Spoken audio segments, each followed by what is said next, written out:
Hello, and welcome to Thinking Out Loud. I'm your co-host, Nathan Rittenhouse. And I'm your co-host, Cameron McAllister. And oh boy, Cameron, do we have a tricky one for today. This was a very long written question about church security and having security in church. And the perspective that the question was asked from to us was for somebody whose church had recently developed a security team, and there were armed and unarmed options of this. And this guy wasn't quite sure what to think of it, and he was part of the unarmed security, but was just kind of wrestling around with the theological, practical, sociological implications, the missional witness part of this. And I bet he is not the only one who has that question. And I know that because several of the churches that I've visited in the last half year have said, like, hey, what do you think about this? Or how does your church do this? Or, I don't know. I've been to churches that like lock the doors during services. Back in our RZIM days, every once in a while, I was at a church that, had your rent-a-cops or your biker gangs or whoever their iteration of what they wanted their security to look like. And I had some definite thoughts about that, which we'll get into. But where have you seen the conversation or seen iterations of ways in which different churches in your travels have been doing this or thinking about it? Or I remember if they have. Well, I remember one in particular when I was in DC, where there were armed security guards stationed around the church. That was probably one of my first experiences with it. Obviously, I live in the South, so this is a huge conversation where I am, and I think is showing no signs of slowing. So this is an important question, but absolutely, I'm hearing murmurings about it all over the place, Nathan. Yeah, well, so I think we're in an interesting spot here. So you're in Georgia, I'm in West Virginia. And yeah, I think this is like old news in a lot of parts of the country, but then becoming more of a conversation in a lot of other places. So let me say this as we get started, because this might be helpful context, is that I grew up and am totally comfortable with guns. I didn't shoot my first deer until I was, I think, 11 years old, which where I live is considered a late bloomer. There were just guns everywhere. Everybody that I know, when I was in the UK, somebody said to me, "Now, Nathan, when you were growing up, did you know anybody who had a gun?" And I looked at them in the faces. And I can honestly say to you, when I was growing up, I didn't know anybody who didn't have multiple guns. I live right in the thick of the middle of, like there's just guns everywhere of every style and type and shade and variety everywhere that I go, and everybody that I know and love and hang out with and spend time with, everybody has a gun. So I'm not scared of guns. I'm totally comfortable with all forms of iterations of them and all of their styles and actions. And there are ones that types that I choose to have and not have. But I like what one person I go to church with said, though. He said, "I have guns, but I don't have weapons." And in that, that's a good distinction. In that distinction, though, begins to help us lean into what do we think is the appropriate use for a gun, and that'll come up here, I think, as we lean into this of what is the a perspective. I think this could take forever if we don't break this down into more nuanced and specific category. So let me make a pitch to you and see if you're okay with this, Cameron. I don't think in this podcast that we can cover right now a Christian response to like carrying a gun ownership, what's appropriate as far as that goes. Let's try to keep this conversation solely on the church focus, like as a policy at your local congregation and place of worship, because I think there's some other parameters that come to play in there. I don't think most of you are part of churches that like have like a no guns rule. You can't probably dictate what individual people within the church choose to do or don't do. That's a whole nother, but I guarantee you, for the majority of you listening, there's somebody who has a gun at your church every Sunday, I would imagine. I remember when we lived in Dallas, my wife was on, so we're in like a gated, I did a year at Dallas Theological Seminary. We're in a gated like family complex with a playground, and my wife comes back and she's like, all the other moms out there have guns tucked in their waistband. Like, it's a gated playground. Am I missing something, or like, what do they think is about to happen here? And so, don't mess with Texas. Yeah, they're good old Texas. So what individuals choose to do, I think, is a whole nother conversation. We want to talk about church policy and what that communicates Mm-hmm. as a missional institution and representation of the kingdom of God on earth, as we lean into this. So do you think we can actually separate those out for the sake of this conversation, or are we sidestepping an important issue there? No, I mean, I think for the sake of this conversation, it's probably going to be the best procedure. So whether we can do it successfully or not, we'll let the listener decide. But let me throw in a few biographical facts here as well. I think that'll be helpful just to give you the context of where I'm coming from. Nathan, you grew up around guns, comfortable around them. I grew up in Western Europe, in Austria, where guns are, you can obtain a hunting license. It's a very detailed process, and it's not easy to do. But all that to say, I did not grow up around guns at all, and I have a European's typical squeamishness around firearms. And it's funny because, Nathan, I'm still very much a European in my mindset. I realize this all the time. I've lived in the States for over 20 years. This is my home. I'm an American. But I do think like a European in many ways. And so people just assume because, I have some politically conservative ideals and I live in the South, that I go to the gun range all the time and that I love guns and firearms. And I do not. And I don't know anything about guns. And I'm not conversant on the subject. So it's just one of those, two strikes against me, or I don't know anything about football, don't follow it, and I'm not really a gun enthusiast at all either. So I've got to frantically trying to find other ways to get it to have casual conversations. But so I'm not comfortable around firearms. I can count on one hand how many times I've actually held a gun. So our stories are a little bit different there. Our experiences are different there. Yes. Another funny one. Who's the guy that does all the stuff on the resurrection at Liberty University? Not Gary Habermas. Habermas. Yeah. I went down there one time to do a little video series with him, and I was walking through Liberty's theological school, like their divinity school. And as I'm walking through the hallway, one of the students turned to the other one and said, "Hey, what gun are you carrying right now? Because I've got, and it just like made me laugh because I'd flown down from Boston where I'm like pretty sure there aren't educational settings where people are. So when I say I've been in situations like that. And when I was in college, I attended a Mennonite church, which you couldn't be a member of that church if your job required you to carry a gun. Because they said our view of the sanctity of life is so high, we don't want to put ourselves in a posture where we'd be tempted to take somebody else's life. So I would say that's kind of the full range there of maybe extreme ends of that, but maybe we can bore down into some of the practical features. And we're not going to be able to answer this for everybody in every church that's listening, but I do think we want to put some things in the back of our minds as we're part of congregations that are working through this. So here would be... all right. Let's just jump right into this, Cameron. Here's the question that I have on this. Let's do it. Yep. It's time. Is lethal force church security the logical manifestation of the prosperity gospel? Interesting. Yes. So prosperity gospel really putting a high emphasis on thriving and flourishing in this world. Is that kind of what you're getting at here? Yeah, I think so. Yeah. So my interests are part of the manifestation of my faith. Yes, that's a mean question to just throw you cold. I recognize that, but I think it starts to crack the lid open on the... It does start to crack the lid open. Some people might say that's a mean way of framing it, too, or that it's a bad faith way of framing it. Yeah, but I get where you're recognize that, here. but I think I'm just stirring the pot here just to get us going.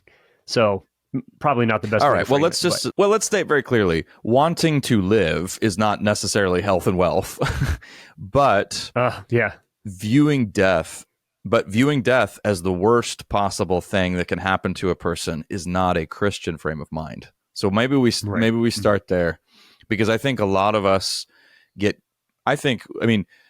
it's hard not to have the urgency and anxiety of our particular age infiltrate our own mindset, and everything around you screams in your face about the necessity of personal security, and also that dying is the absolute worst thing that can happen to you or anybody else. Yeah. It's not.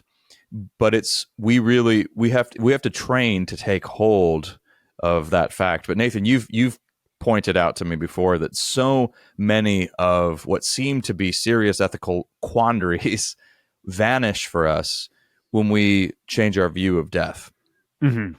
Well, so this is one, I think that's a wise and hopeful way of leaning into that, of saying that our ethical possibilities really open up in beautiful ways when you don't think the worst thing that can happen to you is dying. I think that's a great way to start in on this. I do, and I like your phrase there that wanting to stay alive is not prosperity gospel de facto. However, I would say this, that to me, there's a sense of this in which this is culture informing the church on how the church should behave, not the church informing the culture on how it should behave when it comes to not wanting to die, because the chances of you getting shot while you're at church are way lower than you dying of COVID that you contract while you're getting at church. So I think if you want to have an armed security guard at your church, you also need to have a mask mandate at your church. Mm-hmm. And the people driving cars in your parking lot need to wear bike helmets, and a whole host of other things and you also need to have the FDA and the USDA on site to check your macaroni salad for botulism and listeria, because that's definitely one that could get you. Mm-hmm.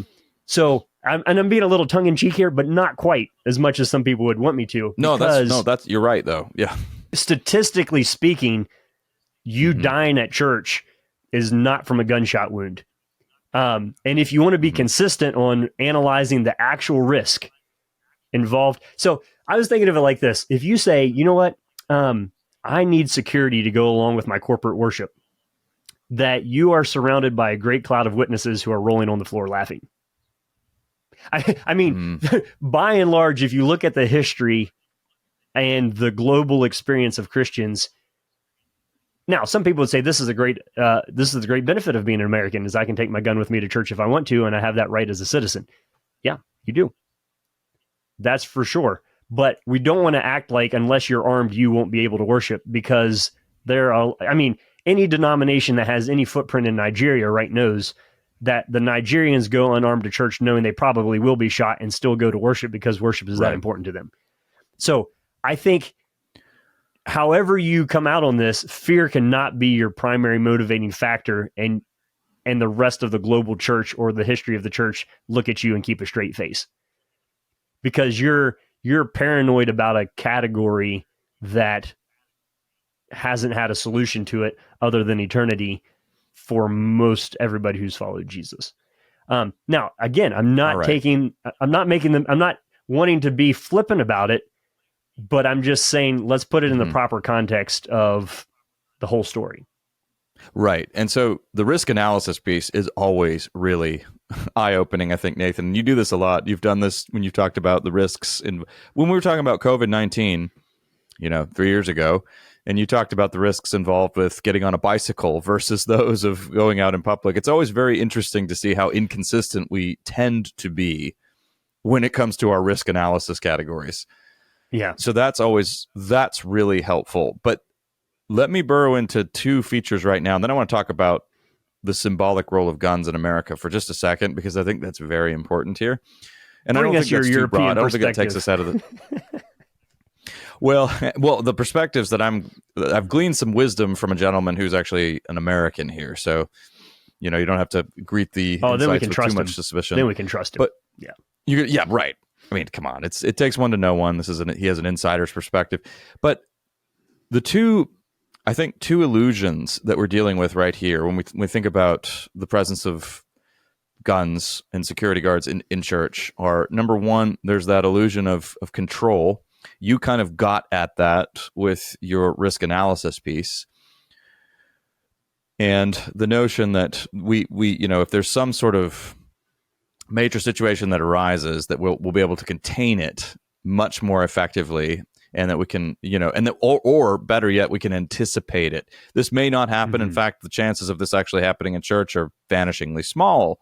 But just in case, we're ready, we're preemptive, we're prepared. So there's that control piece that's there too. But then, and then here's part of what do we call it? The wisdom of the world, which isn't which isn't actually part of our Christian manner of thinking, but the notion that death is to be avoided at all costs. Now, as Christians, death, of course, we see it as a sadness, and we grieve when we lose people, but we don't see it as total annihilation. This life is not all you have. Yeah. But most people walk around with the default setting in their heads of, no, this is all you got. You have one shot. You have one life to live. And even some of the silly folk wisdom of, YOLO, you only live once, all of that, it's all based on fear of missing out. All of it. This is all based. We don't often realize that. It's based on a view. There's a kind of urgency powering it, which depends on thinking that this life is all you have. Yeah. And that's just, that simply isn't true. There's a subsidiary of that thought, though, that people don't like to think about is, and let's just be clear about this, your life is extremely fragile. And if somebody wants to kill you, they're going to kill you. Everybody that I know could easily shoot me from 200 yards away. Like, it doesn't matter if you're carrying a gun or not and somebody wants you dead. Like, what are you going to do, Cameron? Lock your door? You should see what I can do to a front door with a chainsaw. Right. Like, there's this false sense of security that comes from some forms of our protection where if somebody wants you dead, you're going to die. That sounds a little bit weird, but Nathan, let me just pop the bubble of our... Sorry, go ahead. No, but I was going to say there's a parallel there with home break-ins. I remember speaking with a mutual friend of ours, actually, years ago about, you know what? You can get all the security systems you want. You can reinforce your locks. But if somebody wants to get in your house, they're going to get in your house. They can get in your house. It's not hard to break into a home. And so that degree of vulnerability is so pronounced. So how do we split the difference here, though, of like the quote that always comes into my mind from Jesus on this is being as wise as serpents and innocent as doves. Like, we're not saying don't lock your house. Well, I guess there's like, if there's being an idiot with the welfare of your life is not at all what we're saying here. We got to carefully parse out here. It's going to come in if Right. Yeah. So an opportunity thief is going to open your car door if they see that it's open, and if you make it much easier and more convenient for somebody to defraud you, or obviously this is unwise behavior. I think, Nathan, we've actually been in territory like this before on the podcast where we talk about the difference between really risking and reckless behavior. Well, what about the difference between wisdom and paranoia?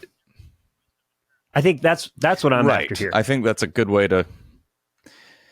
Well, and the truth is, so we take into account the fact we are indeed mortal and we are indeed vulnerable. That's part of the human condition. That doesn't mean, and I'm also keen to make sure that we're not misunderstood here. Yeah, that doesn't mean we throw all caution to the wind. I lock my doors, of course, and we dispense with all of these different cautionary methods. But it does mean that we don't walk around, and I think paranoia is a helpful word there. And I think paranoia runs deep in the bloodstream of America, because America is a can-do nation. There's a good side to that. The good side is innovation and creativity. The dark side is an addiction to security and to and illusions of control that can lead to deep-seated fear and paranoia. Yeah, I think that's a good way to parse that out. And so what if somebody comes in and shoots the pastor of our church while he's preaching? As somebody who spends some time in some pulpits, that would be inconvenient. But here's the thing. If your pastor is not in a gang, doesn't have an abusive domestic partner, and hasn't recently double-crossed his drug dealer, he's probably not going to get shot. I mean, that's right. There are preemptive factors where we know this increases your likelihood. And look, hey, there are people that show up to our church and I keep one eye sideways open of where they're sitting and what they're up to and what they're doing. Like, this is not saying just be naive and assume that everybody is an angel. I'm not saying that at all. I think there are discerning ways of dealing with troubled people, particularly in the mental health category. That's the main feature here. And so, all right, switching gears slightly on that theme, though, and Cameron, I don't know what your experience has been, and these people are not at our church anymore, but in the past, many of the people who have been the most vocal about we need to have guns in church are the people that I'm worried the most might shoot somebody. Like there's a correlation between, Yeah, sure. No, I'm pretty sure it's a good idea for you not to have a weapon in general. Right. Sure. And so there's I don't know how the insurance of that works out. Like if your church decides like, we're going to allow our members to shoot people, it's complicated to me in my mind, just even on the sociological and the logistical and the practice hospitality and the optics of it, not to mention like everything that Jesus said about how to treat your enemies in the New Testament. So the theology of it is very difficult for me to try to sort out in a helpful way. But even if I did have a theology that allowed me to think like, hey, the best option is to shoot the person and let the secular court system figure out who is right and who is wrong. Even if I had a theology that let that be the majority framework, I still wouldn't know how to implement this in a culture of worship without also including drug sniffing dogs and metal detectors and a whole litany of other things that do not scream, we're here in the presence of God, welcome. It's very difficult to argue with that.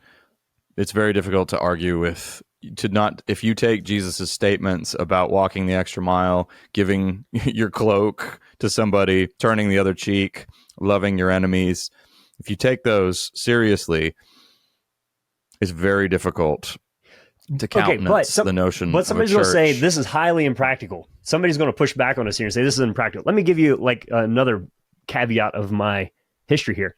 Nobody in my family has been murdered in 410 years.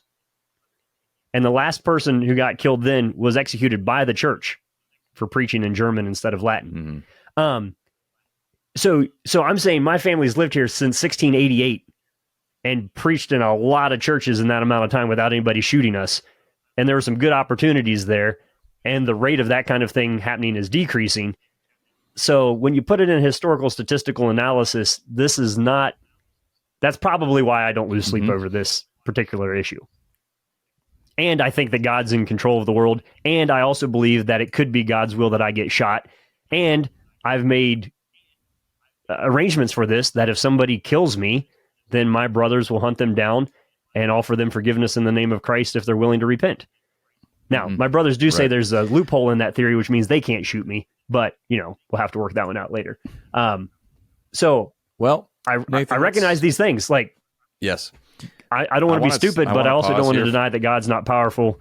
And when we say deliver us from evil, that's not a illegitimate prayer.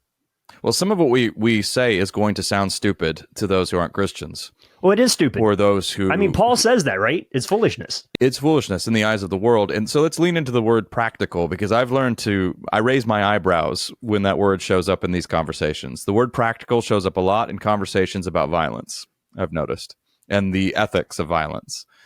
And often those who are pro some forms of responsible use of violence, whether we're talking about the police force or the military, they'll lean heavily on words like realism, practical, they'll talk about not being an idealist, not being idealistic, but practical according to whose terms. Now, are there instances where armed, active shooters have walked into churches and murdered people? Yes, we know them. Now, they are rare, but they do happen. Could it happen in your church? And just recently, though, there was an armed guy who walked into a church and unarmed people caught him and didn't kill him. Subdued him. Nobody died. Yes. Well, there's a whole side conversation, Nathan, and you and I have had this we've talked about this before, and it is relevant here for thinking creatively about dealing with situations like that without without resorting to the use of brutal force or guns or violence. There are creative ways to subdue gunmen. And again, it requires training and thinking through. Nathan comes from a church tradition that has thought through this very prayerfully for many, many years, and there are some pretty clever stories of de-escalating violence that don't involve guns. Can I tell you a funny side story here? This one cracks me up. So this was please. A couple generations back, like, and one step sideways, so like a great uncle kind of thing. So he was preaching at a church. They gave him the morning offering to deposit. He was walking like 15 miles back to the next town to deposit the Sunday morning offering in the bank. So he was walking over the mountain on this dirt road, and a car pulls up beside him, and it's like old Model A, Model T. This was a while ago. And these guys stick a gun out the window and say, "Give us all your money." Well, he's got quite the dilemma here because he has the church's entire like monthly deposit of offering. And so he says to him, fellas, if I had the kind of money you're looking for, do you think I'd be walking? And they said, well, no. And he said, so he's like, you can't have any of my money, but what you could do is give me a ride into town. So he stands on the running board and rides with him. And I'm like, probably didn't have him drop him off the bank. But what was interesting about that is my grandpa was a little boy and it was his uncle, and his uncle came in and he felt so bad about it because he said to his brother, he's like, I did not share the gospel with those men, and I regret that. Oh, you know, and I thought that's an interesting, like, these guys tried to rob me at gunpoint, and I forgot to tell them about the love missed of Christ. Missed opportunity. What a slacker of an evangelist. And so there are, I guess the practicality thing happens here where most people are saying, yeah, okay, I'm okay with putting myself in that situation. But most of the arguments I've heard made are, well, what if a gunman is threatening somebody else or threatening the children? And this is where it gets more complicated, and we have to ask ourselves big questions, particularly around the idea of where is the New Testament mandate to defend the weak with violence? Mm-hmm. That's a question I have kicked around in my mind as I've tried to justify this from a couple different angles. Or is my life more valuable than my witness toward the things that Christ taught?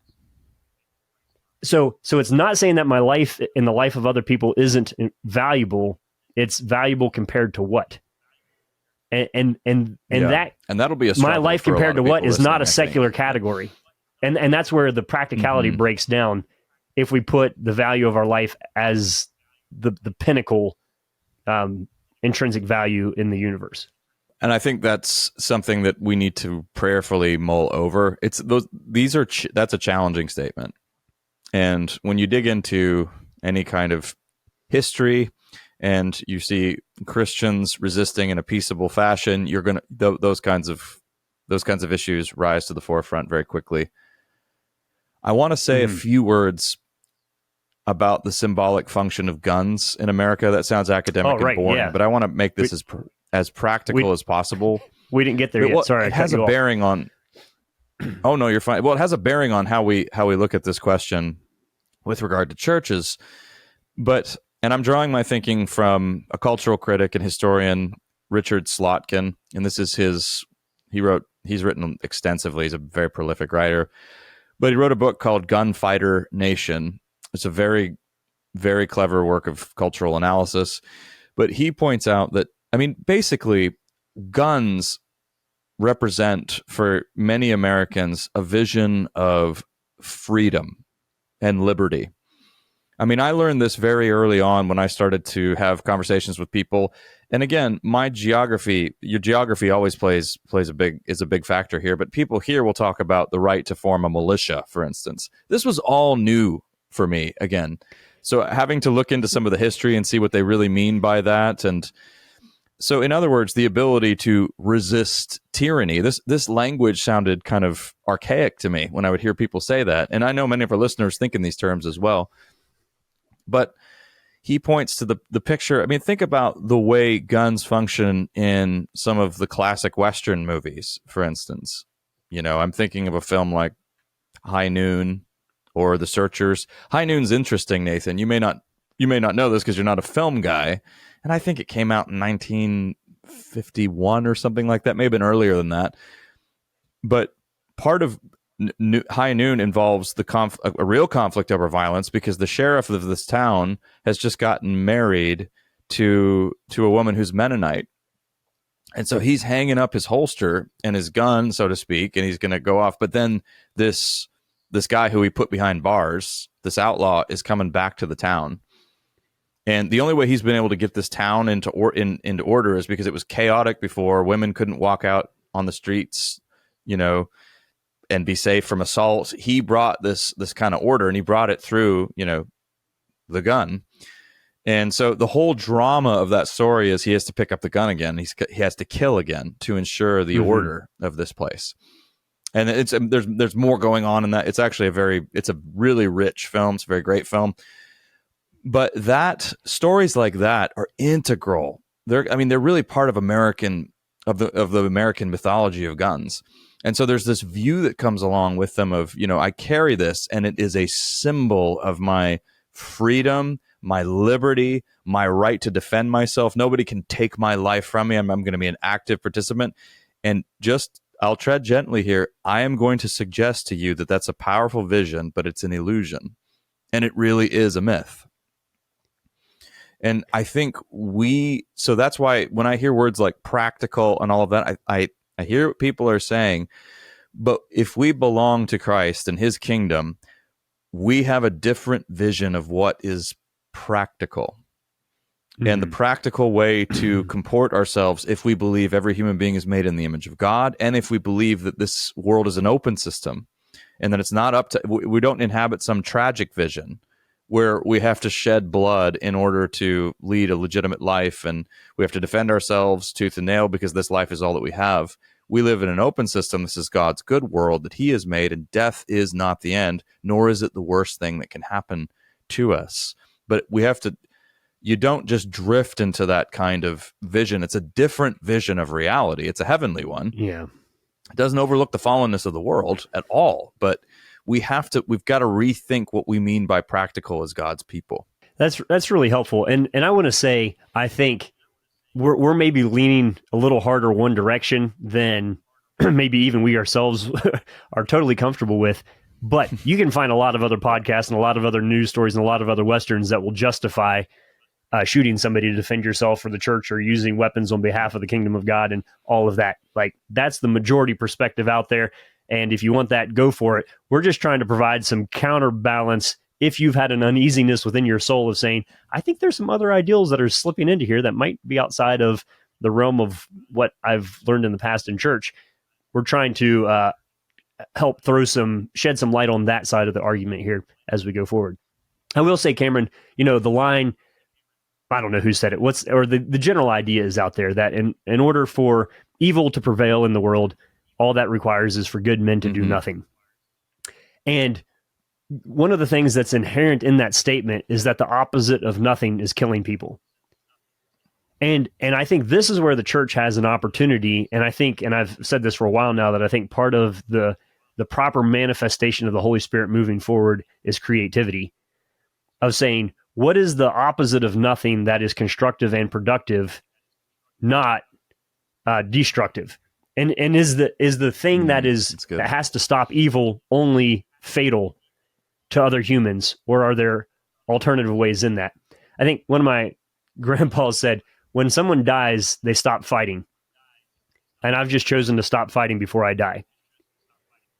And so there's a sense in which you will not defeat evil on your own. Evil will continue after you're dead. And the question, I think there's a sense of, the Battle of Bunker Hill stands out in my mind. So you have the British troops charging up the hill there, and the commander says, don't shoot until you see the white of their eyes. And that's a phrase that's used in multiple military conflicts of saying, we're short on ammo, we have to wait till they're right here. And so here comes the enemy. The obvious thing to do is to shoot at them if you're a soldier. And the commander is saying, hold your fire, hold your fire. There's something else I want to have happen here. So really, I think this is the question, not whether or not it's bad for good people to die or evil people, like none of that. The question is, who is the commanding officer in your life?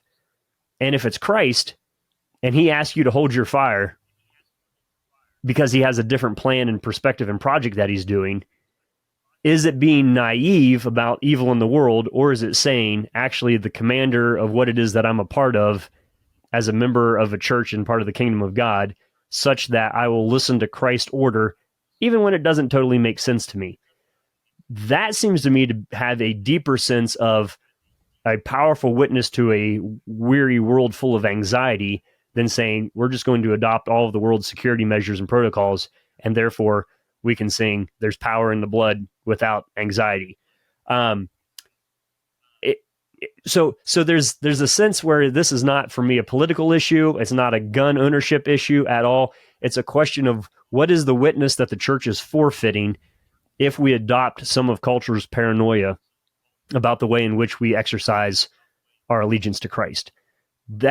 So here we are 35 minutes later, maybe just getting into the heart of the issue, but I want to leave us with that question of how do we have our eyes wide open to reality, understand and the evil that's within it, but also be faithful to Christ and doing things in a Christ-like way in the midst of that evil and brokenness.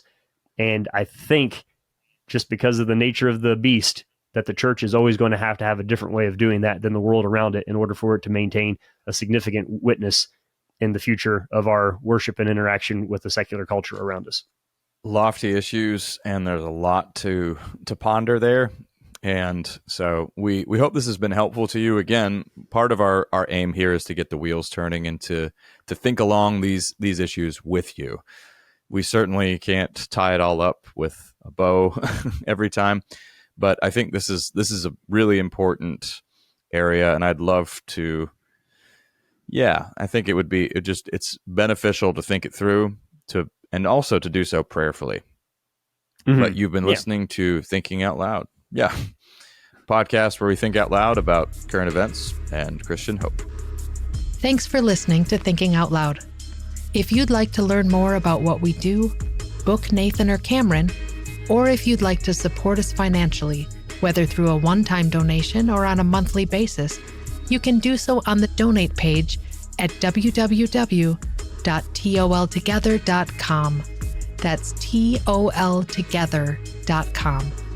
And please consider leaving us a 5-star rating and sharing this content with your friends. It really does help.